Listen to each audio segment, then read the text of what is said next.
Hey everyone, this is Friedel Hakorej, Raven, and I'm here with my recap and review of Boruto anime episode number 169, which is titled A Joint Mission with the Sand. And I really enjoyed this episode, especially because it gave more screen time to Shikadai, Inojin, Chocho, as well as Shinki's team, Yoda, and Araya.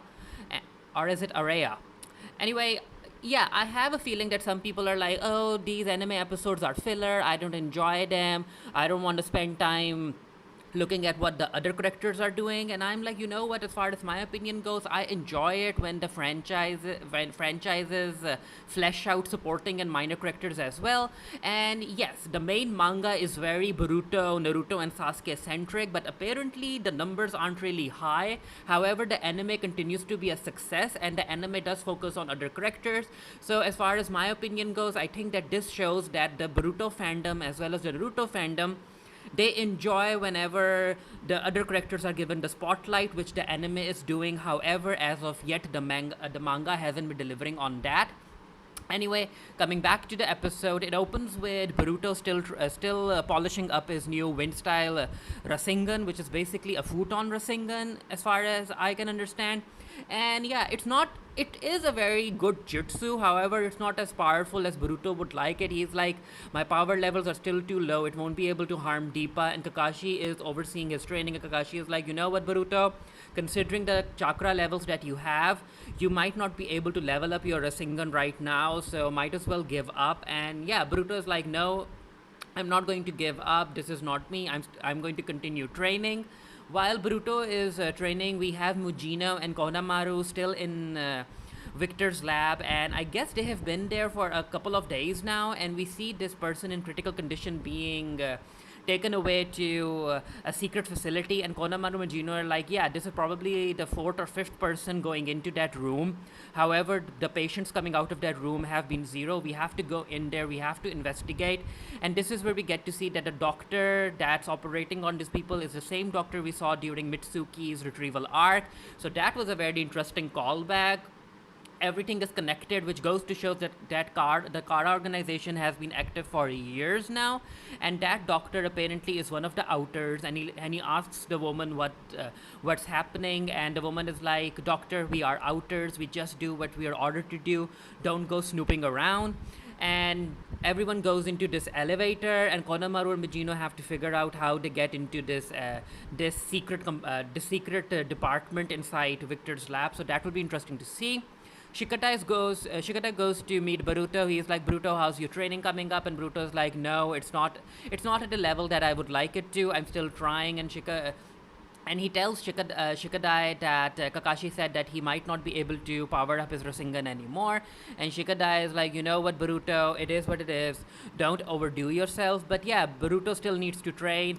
And Chocho goes to see what Salad is up to, and Salad is still training with Sasuke. And I actually enjoyed Sasuke giving a worried look to Salad, because I have a feeling that he, similar to Sakura, is also worrying about his child, about how their child is overworking her body. She needs to rest, she needs to regroup, she needs to rethink how to go about this training. So Shikadai is asked into Naruto's office. Apparently, over in the land of wind, they are trying to find the puppets that Boruto and Shikadai and Shinki fought during their battle with Urashiki. And there's one puppet they're unable to find, and that's the same puppet that Shikadai and Boruto destroyed. And the Land of Wind have asked Shikadai to come over and help them retrieve the puppet. And Shikadai is like, you know what, I'll go right there. As they're on their way to the Land of Wind, this is where the team talks about Boruto's and Salad's training. And Shikadai tells Inojin that, yeah, Boruto's training isn't doing well. And Chocho's like, yeah, same with Salad. These two are training very hard, but the results have been poor. And everyone is disappointed, but Chocho is like, you know what, we can't be disappointed a day before our mission. I have this new restaurant that I want to check out. My father told me about it. Let's go there, let's eat something, let's treat ourselves. And then we cut to this small restaurant, and turns out that Deepa is already there. And yeah, Deepa, again, he ate something, but apparently is unhappy about it. And yeah, you just know that Deepa is very careless, or he's very carefree when it comes to killing other people. So of course these people in the picture are going to die. As far as Deepa and food is concerned, maybe Deepa doesn't feel human, and eating food and killing others fills up a hole in his heart. We don't know. So Chocho, Shikadai, and Inojin come to the restaurant, and as they're about to open the door, Deepa walks out, and this is where Shikadai's alarm goes off. He looks at Deepa and he's like, "Yeah, that's a very shady person." And Deepa decides to ignore the children and he walks away. And Shikadai, Inojin, and Chocho come in, and yeah, Deepa has ended up killing everyone in the restaurant, and it's bad. It's bad. So it's the next day, and Shinki and his team are waiting for Shikadai and his team, and they're like, "Why are you late?" Shikadai is like, "Yeah, we were late because of the incident we experienced yesterday. We were writing up a report. They were handling us as if we were the suspects, but no, we are here."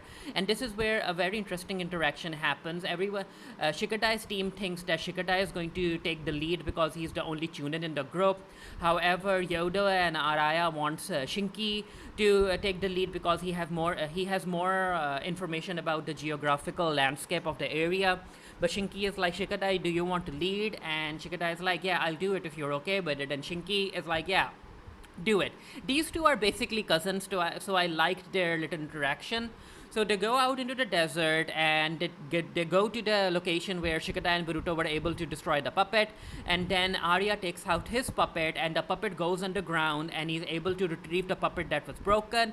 And they're like, "Yeah, mission accomplished." But no, Deepa's already there. And a fight ensues. Deepa decides to throw his carbon bullets at them. Shinki comes in with his metal sand shield. However, Deepa's bullets are way too strong, and Shinki is like, "I won't be able to hold Deepa for long." And Shikadai is like, "So wait, you're telling me, Shinki, that your ultimate defense isn't the ultimate defense?" And Shinki is like, "Don't talk about me, talk about yourself. You have a reputation about being the best tactician in the Leaf Village, so come up with a plan." And yeah, Shikadai has to come up with a plan because Deepa is unrelenting. Apparently, he is able to also increase the size of the cube bullets that he throws. So he increases the size. It breaks through the shield, and Yoda and Araya are down with only one shot. So that leaves Shikadai's team and only Shinki. And yeah, Shinki is like, "You better come up with a plan, Shikadai.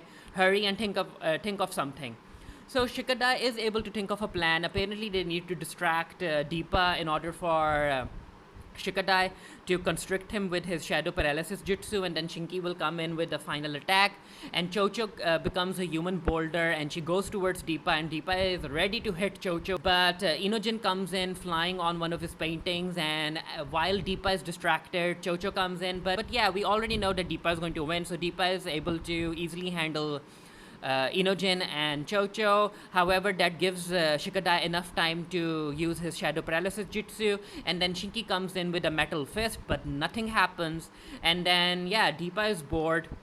He ends up charging up a bullet and he sends it straight at Shinki. The shield breaks, Shinki is down, and Shikadai is down as well. And yeah, Deepa just picks up the puppet and he decides to leave. And I'm like, wait, why isn't Deepa killing these children?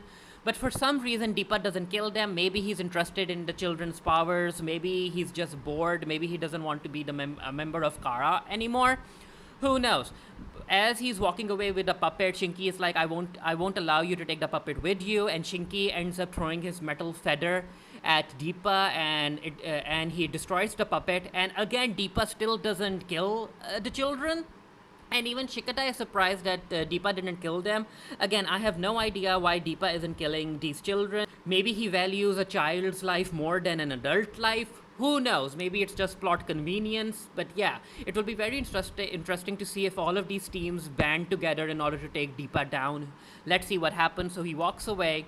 Shikadai is back at the village and he gives his report to Naruto and Shikamaru. And Naruto are like, "Who are these people?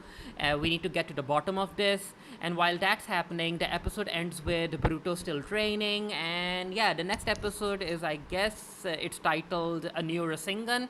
So apparently Boruto is going to create a new Rasengan. Who knows? Let's see. I will be doing a written review of this for the Geekiary. The link to the review will be down in the comment section below.